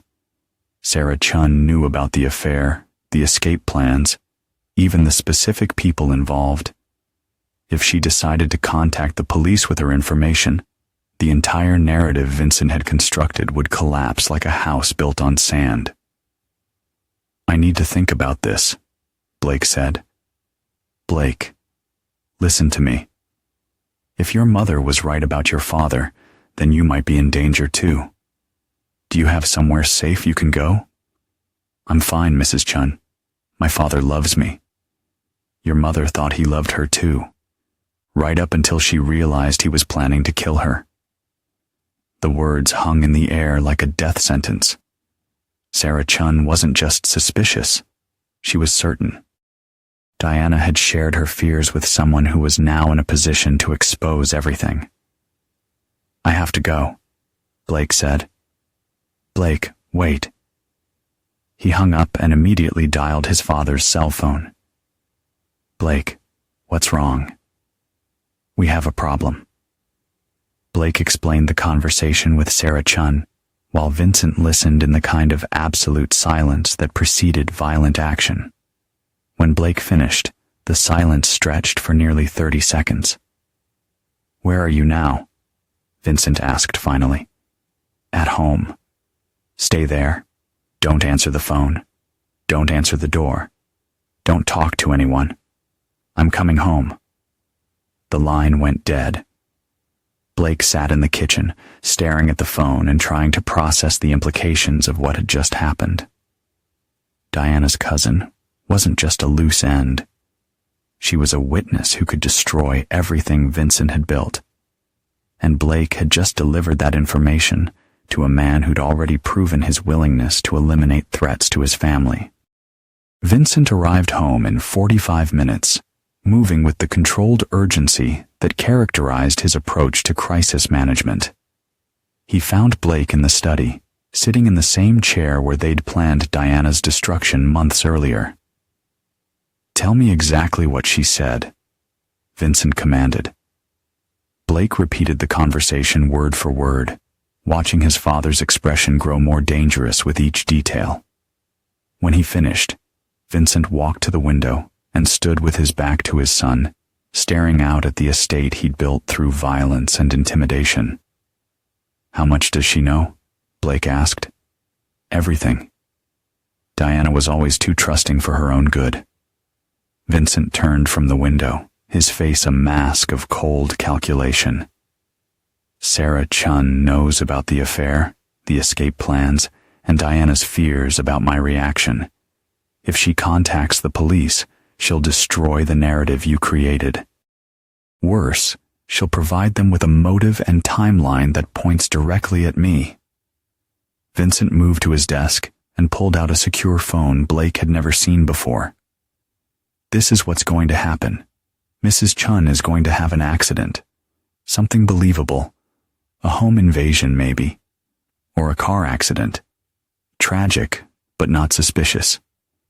Blake felt something cold settle in his stomach. You're going to kill her too. I'm going to protect this family. Sarah Chun represents an existential threat to everything we've built. She can't be reasoned with, bought off, or scared away. The only solution is permanent. Blake watched his father dial a number he clearly knew by heart. This wasn't the first time Vincent Morrison had ordered someone's death from the comfort of his home office. It's Vincent, he said when the call connected. I have a priority situation in Oregon. Sarah Chun, Portland area. Make it look like a robbery gone wrong. Yes, within the week. Usual compensation. Vincent hung up and looked at his son with the same expression he'd worn when explaining the facts of life years earlier. This is what power really means, Blake. Not just the ability to build something great, but the willingness to do whatever's necessary to protect it. How many people have you killed directly? 3, not counting your mother and Troy. Indirectly? Vincent shrugged. I stopped counting after 20. The casual admission hit Blake like a physical blow. His father wasn't just a successful businessman who occasionally resorted to violence. He was a serial killer who'd built his empire on a foundation of corpses. The first was when I was 19. Vincent continued, settling into his desk chair. A gang member who tried to shake down one of my early job sites. I beat him to death with a piece of rebar and dumped his body in the foundation of a building that's still standing today. Blake stared at his father, seeing him clearly for the first time. Vincent Morrison wasn't a loving parent who'd been driven to extremes by his wife's betrayal. He was a predator who'd been killing people since before Blake was born. The second was a city inspector who couldn't be bought or intimidated. Car accident. Very convincing. The third was a union organizer who was getting too close to some of my early business practices. Another accident. Vincent's smile was cold and proud. I learned early that dead problems stay solved. And Mom, your mother was number 24 or 25, if we count Troy separately. Vincent's voice carried no more emotion than if he were discussing quarterly earnings. She made her choice, Blake, just like Sarah Chun is making hers. Blake felt the last of his innocence die in that moment. His father wasn't a man who'd been driven to murder by extraordinary circumstances. He was a killer who'd found a way to profit from his pathology. Diana Morrison hadn't died because she'd betrayed her husband. She'd died because she'd threatened the business interests of a man who'd been murdering people for over 20 years. Why are you telling me this? Because you're old enough to understand the truth, and because you're going to inherit all of this someday. Vincent gestured around the study, but Blake understood he meant more than just the house. The Morrison empire isn't built on construction contracts and real estate deals. It's built on fear, respect, and the absolute certainty that crossing us has permanent consequences. Blake's phone buzzed with a text message. Unknown number. Blake, this is Sarah Chun. I'm flying to Connecticut tomorrow. We need to talk face to face about your mother. Don't tell your father. Blake showed the message to Vincent, who read it with the expression of a chess master watching his opponent make a predictable mistake. Perfect, Vincent said. She's coming to us. What do you mean? Change of plans. Sarah Chun doesn't die in Oregon. She dies here quietly, cleanly, and in a way that eliminates any evidence she might have brought with her. Vincent's smile was predatory. Your mother's cousin is going to have a tragic accident right here in Connecticut. Very sad. Very final. Blake understood that he was witnessing the birth of another carefully constructed murder, planned with the same methodical precision his father brought to every business deal. Sarah Chun was flying into a trap that would close around her the moment she stepped off the plane. What do you need me to do? Vincent's smile widened with paternal pride. What I've always needed you to do, son. Be a Morrison. Blake nodded, accepting his role in the murder of a woman who'd tried to help his mother escape. Sarah Chun would die because she knew too much, just as Diana had died for the same reason. And Blake Morrison would help his father cover it up, just as he'd helped cover up everything else. Some families passed down businesses. Some passed down traditions. The Morrison family passed down a legacy of violence that grew stronger with each generation. Sarah Chun arrived at Bradley International Airport on a gray Thursday morning, carrying nothing but a small overnight bag and 15 years of guilt about not staying closer to her cousin, Diana. Blake watched her emerge from the terminal through the telephoto lens of a camera his father had given him, studying the face of the woman who would be dead before sunset. Sarah was younger than Blake had expected, maybe early 40s, with Diana's delicate bone structure and the same expressive eyes that had once made his mother so beautiful. She moved with nervous energy, constantly checking her phone and scanning the crowd as if she expected to be followed. She had no idea that she already was. "She looks like Mom," Blake observed, lowering the camera. "Genetics," Vincent replied from the driver's seat of their nondescript rental car. Diana always said the Chin family had good bones. Pity they didn't come with good judgment. They followed Sarah's taxi at a discreet distance, Vincent driving with the casual competence of someone who'd conducted surveillance operations before. Blake found himself studying his father's profile, trying to reconcile the man who'd taught him to ride a bicycle with the killer who was planning to murder an innocent woman for the crime of asking inconvenient questions. "Where's she staying?" Blake asked. "Where's she staying?" "The Marriott downtown. I made sure she got a room on the 20th floor with a nice view of the city." Vincent's smile was cold, high enough to ensure the fall will be fatal. Blake's stomach clenched. "You're going to make it look like suicide." Distraught woman, overwhelmed by grief over her cousin's death, takes her own life in a hotel room. Very tragic, very believable. Vincent pulled into a parking garage 3 blocks from the hotel. The beauty of suicide is that it explains away all the inconvenient questions. Why was Sarah Chun in Connecticut? To mourn her cousin. Why did she jump? Grief-induced depression. Case closed.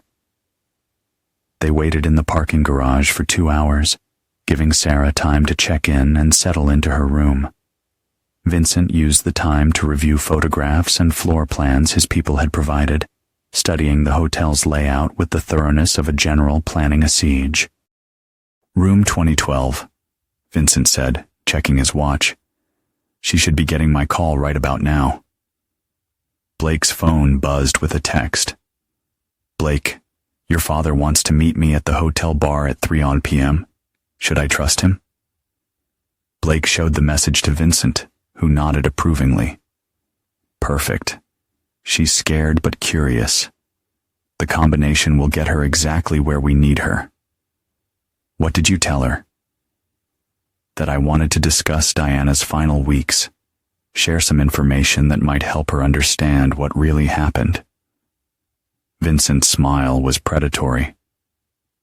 "I also mentioned that you'd be there, which should make her feel safer." Blake understood the psychology. Sarah Chun would be more likely to meet with Vincent if she believed Blake's presence would prevent any violence. She couldn't know that Blake Morrison was no longer the innocent 14-year-old who needed protection. He was Vincent Morrison's heir and willing accomplice. "Text her back," Vincent instructed. "Tell her you trust me and that you want to hear what she has to say about your mother."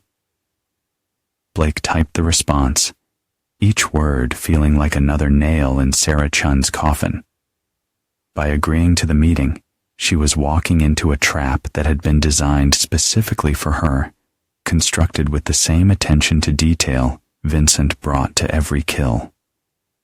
At 2:45 p.m., they entered the hotel through separate entrances. Vincent went directly to the bar, while Blake took the elevator to the 20th floor, where he would position himself for the final act of Sarah Chun's life. The plan was elegant in its simplicity. Vincent would drug Sarah's drink during their conversation, then excuse himself to use the restroom. Blake would appear at her table, claiming his father had sent him to escort her upstairs for a private conversation. Once in her room, the drugs would take full effect, and Sarah Chun would take a swan dive from her window. Blake found room 2012 and used the electronic keycard Vincent's people had provided to let himself in. The room was exactly as advertised. In the bar below, Sarah Chun was learning firsthand why Vincent Morrison had been so successful in business. He could make anyone believe anything if it served his purposes. She probably felt safe, maybe even grateful that Diana's husband was finally opening up about his wife's final weeks. Blake's phone buzzed. Now. He took the elevator down to the bar and spotted Sarah immediately. She was sitting across from his father in a corner booth, her wine glass nearly empty, and her posture already showing the subtle effects of whatever Vincent had slipped into her drink. She looked up as Blake approached, her face brightening with the kind of relief that came from seeing a familiar anchor in an uncertain situation. "Blake, thank you for coming," Sarah said, her words slightly slurred, her movements just sluggish enough to suggest she was fighting the drug's effects. "Your father's been telling me about your mother's final weeks. There are some things that don't make sense. Why don't we go upstairs where we can talk privately?" Blake suggested, playing his role perfectly. "Dad says you have some of Mom's things." Sarah nodded, though the motion seemed to cost her considerable effort. "In my room. Letters, photos, things I thought you should see." Blake helped her to her feet, noting how she swayed slightly and had to grip his arm for support. The drug was working exactly as Vincent had promised. Sarah Chun was conscious and cooperative, but increasingly disoriented and physically compromised. "I'll join you in a few minutes," Vincent said, kissing Blake's forehead with paternal affection. "Just going to settle the bill." In the elevator, Sarah leaned against the wall and studied Blake with eyes that were struggling to focus. "You look so much like her." "Your mother?" "I mean, she was so proud of you." "Tell me about her," Blake said, genuinely curious about Diana's relationship with this woman who was about to die for caring too much. She was scared, Blake. Really scared. Not just of your father finding out about the affair, but of what he might do to all of you. Sarah's voice was growing weaker, her words more slurred. She said Vincent had done terrible things to people who crossed him. She was afraid you were next. The elevator doors opened on the 20th floor. Blake guided Sarah down the hallway toward her room. Each step brought them closer to the window that would end her life. "Mom was confused," Blake said gently. "Dad would never hurt me. He loves me." That's what she thought too, until she realized what kind of man she'd married. Sarah fumbled for her keycard, her coordination deteriorating rapidly. "Blake, your mother knew she was going to die. She called me the night before the crash, crying, saying she'd made a terrible mistake and that Vincent was going to kill both of them." Blake felt something twist in his chest. Even Diana's final phone call had been monitored. Another piece of evidence that Vincent Morrison controlled every aspect of the narrative surrounding his wife's death.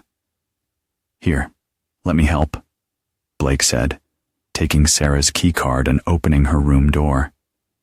Sarah stumbled inside and collapsed into the chair by the window, her breathing shallow and labored. The drug was reaching its peak effectiveness, leaving her conscious but helpless. Exactly the state Vincent needed her in for the final act. "Blake," Sarah whispered, her voice barely audible. "The things I brought, they're in my bag. Your mother's journal. Photos of the bruises." Blake froze. "What bruises?" "The ones your father gave her. Diana documented everything just in case." Sarah's eyes were struggling to stay open. She knew what kind of man he was. She was trying to protect you. Blake moved to Sarah's overnight bag and unzipped it with trembling fingers. Inside, he found exactly what she described. Photocopies of journal entries he'd never seen. pictures of Diana with bruises on her arms and neck, and a letter addressed to him in his mother's handwriting.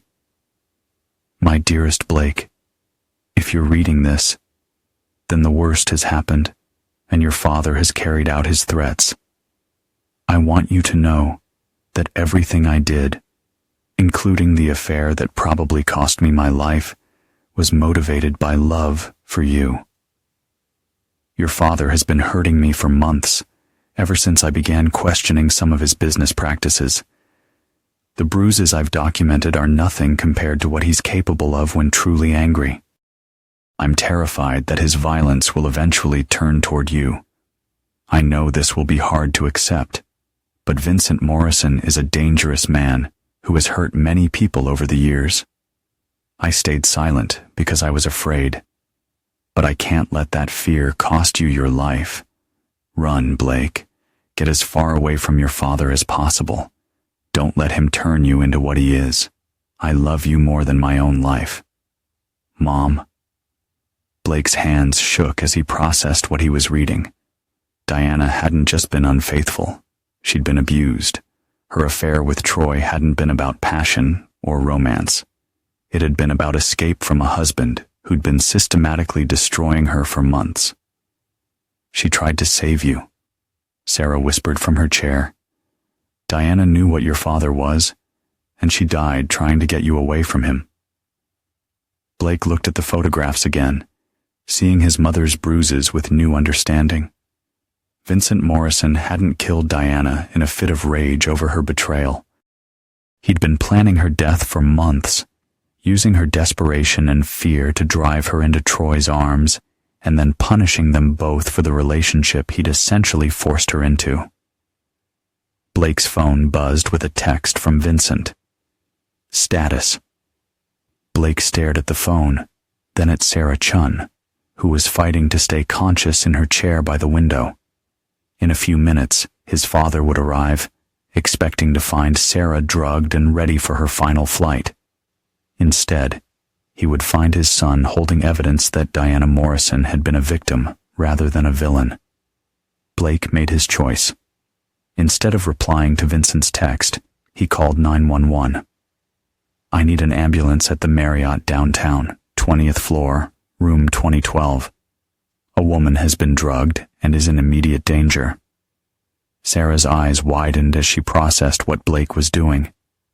Blake? I know, he said, kneeling beside her chair.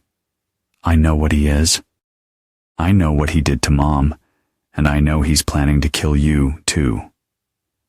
Blake's phone exploded with calls and texts from Vincent, but he ignored them all.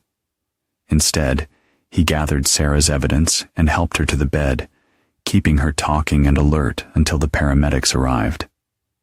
When hotel security and the EMTs burst into the room, they found Blake Morrison sitting beside an unconscious woman, holding a manila folder full of evidence that would destroy his father's carefully constructed empire. Vincent Morrison arrived at the hotel 30 minutes later to find police cars and ambulances surrounding the building. He stood on the sidewalk, watching his son being interviewed by detectives, and understood immediately that 25 years of careful planning had just been undone by a 14-year-old boy who'd chosen conscience over loyalty. Blake Morrison was no longer his father's son. He was something far more dangerous. He was a witness who couldn't be eliminated. Vincent Morrison had built his empire on the principle that everyone could be bought, intimidated, or killed. But as he watched his son hand over evidence that would destroy him, he realized he'd finally encountered someone who was none of those things. Blake Morrison was his mother's son, after all. The Morrison empire was about to fall, brought down not by business rivals or law enforcement, but by a boy who'd learned that some loyalties were more important than others. Some men forgave their enemies. Some men forgot past wrongs. Blake Morrison chose justice over family, and Vincent Morrison would spend the rest of his life paying the price for underestimating the power of that choice. Epilogue. Vincent Morrison was sentenced to life without parole for the murders of Diana Morrison, Troy Kellerman, and 2 other victims whose bodies were discovered after Blake's testimony led police to previously unknown crime scenes. He died in federal prison 18 months later, officially of a heart attack. Though rumors persisted that Vincent Morrison's reputation had finally caught up with him in a place where money and influence meant nothing. Blake Morrison, now Blake Chun, after being adopted by Sarah's family, graduated valedictorian from Stanford University and went on to become a federal prosecutor specializing in organized crime. He never married, never had children, and never returned to Connecticut. Sarah Chun recovered fully from her poisoning and became Blake's legal guardian, raising him with the love and stability that Diana Morrison had died trying to provide. She never spoke publicly about the events at the hotel, but she kept Diana's journal and photographs as evidence that some victories came at a price too high to calculate. The Morrison construction empire collapsed within 6 months of Vincent's arrest, its assets seized by federal authorities, and its contracts canceled by clients who wanted no association with a company built on murder. The Georgian Colonial in Westchester was sold at auction, its proceeds donated to victims' rights organizations. Blake Morrison had chosen justice over loyalty, truth over family, and the right kind of strength over the wrong kind of power. In doing so, he'd saved not just Sarah Chun's life, but his own soul. Some prices were worth paying, even when they cost you everything you'd ever known, especially then. This is where the story ends.